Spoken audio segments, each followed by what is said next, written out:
Bismillahirrahmanirrahim. Hai, Assalamualaikum warahmatullahi taala wabarakatuh. Alhamdulillah. Cuaca sekarang dah start, dah walaupun redut-redut tapi dia dah start mengeluarkan cahaya yang semua orang impikan, cahaya yang semua orang harapkan. Okey, lauk pauk semua dah ready. Betul ada orang cakap apa, Kak? Teringin lah nak makan akak punya masak lemak, cili padi, daging masak style pindang, style padang. Ni sedap dek.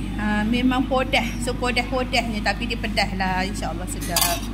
Asam podah ada lagi. Ya, ada lagi dek. Malah ramai benar mujinya. Jadi kita buatlah lagi awak ya. Okey.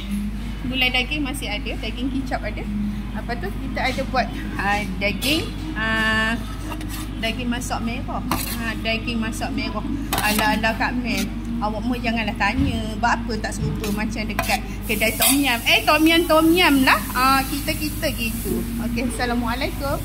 Macam biasa ya, dekat dinding ni ada promosi dekat Grab, setiap item RM2 kita jumpa dekat warung. Assalamualaikum.